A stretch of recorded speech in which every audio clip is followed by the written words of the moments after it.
Flight attendant didn't let 87-year-old woman into business class, but then was baffled to learn who she really was.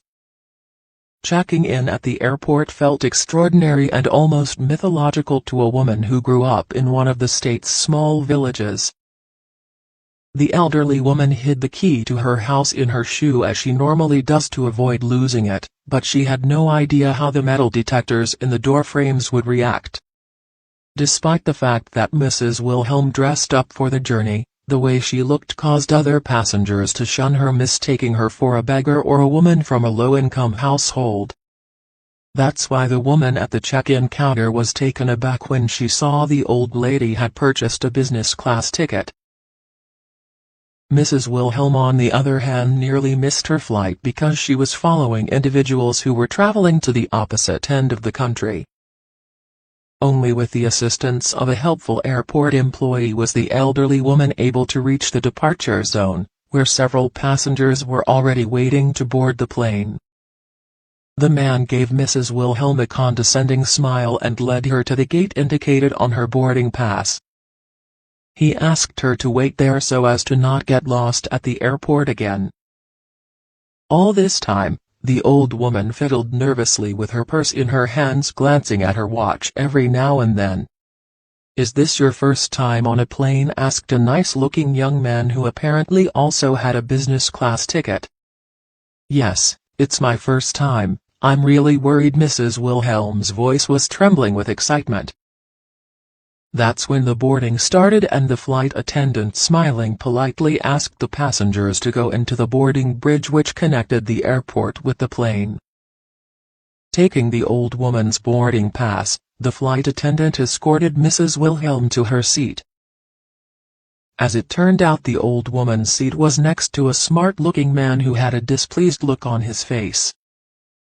When he saw Mrs. Wilhelm, he put down his magazine and asked, "This is business class, isn't it? Why should I pay extra to end up being seated next to this old beggar?" "Mr. Thompson, please calm down. Mrs. Wilhelm has the exact same kind of ticket as you do. You can see it here on her boarding pass. Here, take a look," said the flight attendant, desperately, trying to keep her cool. "I don't want to look at anything. I get it. I should have bought an economy class ticket." The rude man raised his voice, still refusing to move his magazine from Mrs. Wilhelm's seat. All this time, the unfortunate old lady anxiously watched the argument unfold, not saying a single word. All the other passengers ended up unwittingly taking sides. Some sympathized with Mrs. Wilhelm, while others on the contrary were openly against her presence in business class. Among the defenders of the confused woman was the young man with whom she spoke while waiting to board the flight. Unwilling to put up with the man's heinous behavior, he decided to stand up for the old lady. "Oh, for the love of God! Mrs. Wilhelm is much older than you are, and you're behaving like a true lowlife, keeping her standing while being lounged comfortably in your seat." After hearing the man's words, Mr. Thompson got noticeably embarrassed and calmed down a bit. But the storm of human indignation among the business class was already unstoppable. Not knowing what to do in the situation and how to get things under control, the flight attendant looked pleadingly at the old woman. Mrs. Wilhelm realized that she unwittingly became the culprit in this scandal. She sighed sadly and said, "Oh well, never mind. Let's not argue. I'll switch to the economy class and that'll be the end of it." Her eyes filled with tears as she said it, and it seemed that her life had lost all meaning at the moment. Feeling the withering looks of several pairs of eyes at once, Mr. Thompson decided to back down and remove the magazine from Mrs. Wilhelm's seat. "Take a seat, Mrs. Wilhelm. It's your rightful seat and you paid for it in full." Unable to say anything, the old lady sat down wearily. However, the woman didn't notice that her handbag opened.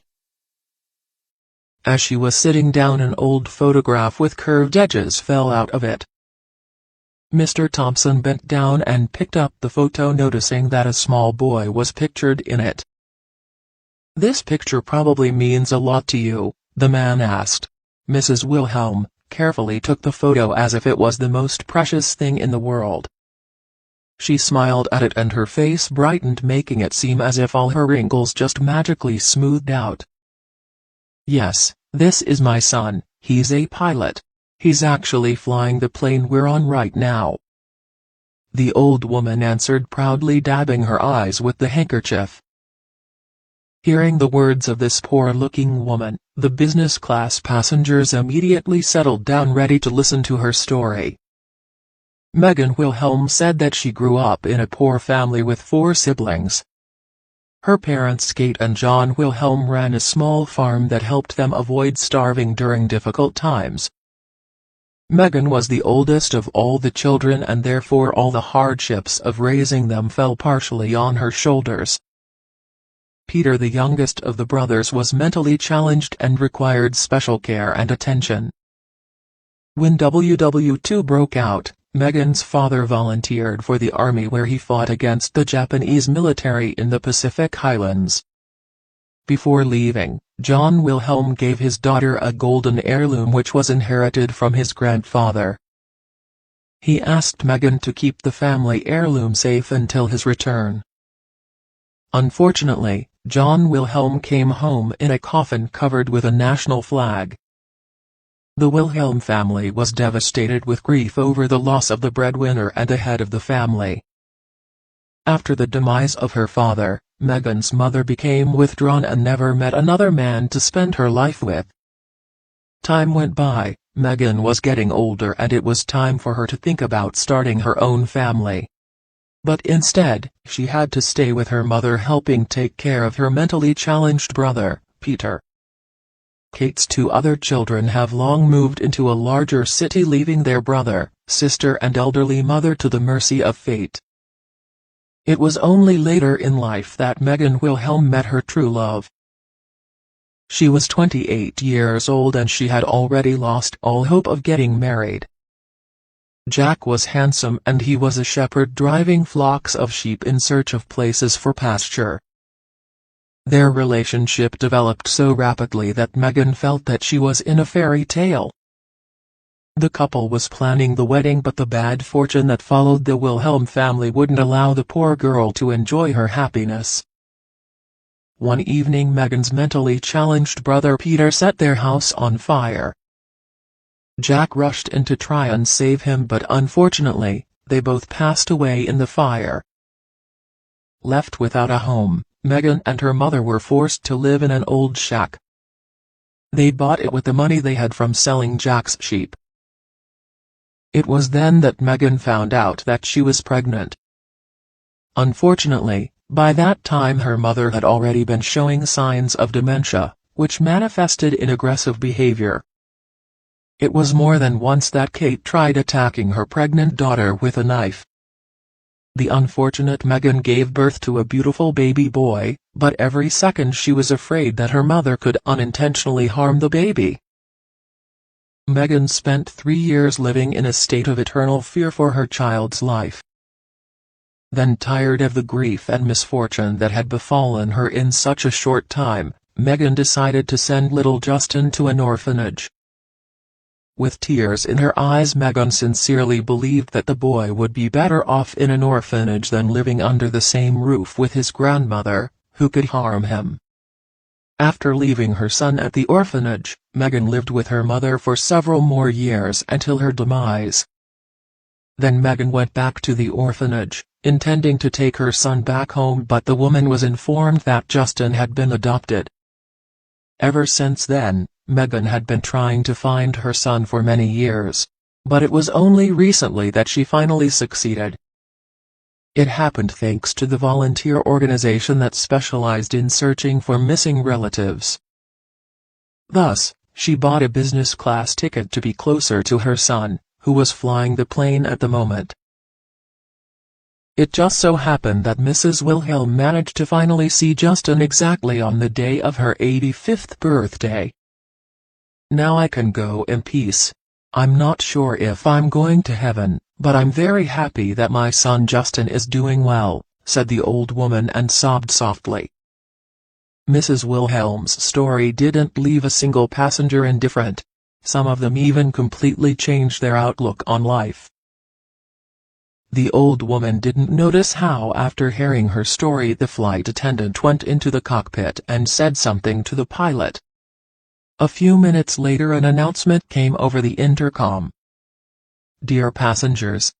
This is your captain speaking, our flight is coming to an end. But our lives don't have to end with it. Each of our lives is full of ups and downs, but that's no reason to believe that some of us are more fortunate than others. We all get opportunities from our birth and our lives depend on how we use them. Without making mistakes we will not learn the joy of forgiveness. Therefore, we shouldn't look for the guilty when there aren't any, as we shouldn't hold a grudge against someone whom we might not be able to understand. And also, I'd like to tell my mother, who's flying with us today, that I love her very much and that I have forgiven her a long time ago. She is a good person and she deserves to be respected." After the pilot's words, the passengers gave him a standing ovation. Happy to see that everything ended so well, when the plane touched down Mrs. Wilhelm hugged her son for the first time in many years. Crying with joy, the old woman handed Justin the golden heirloom which she kept all this time.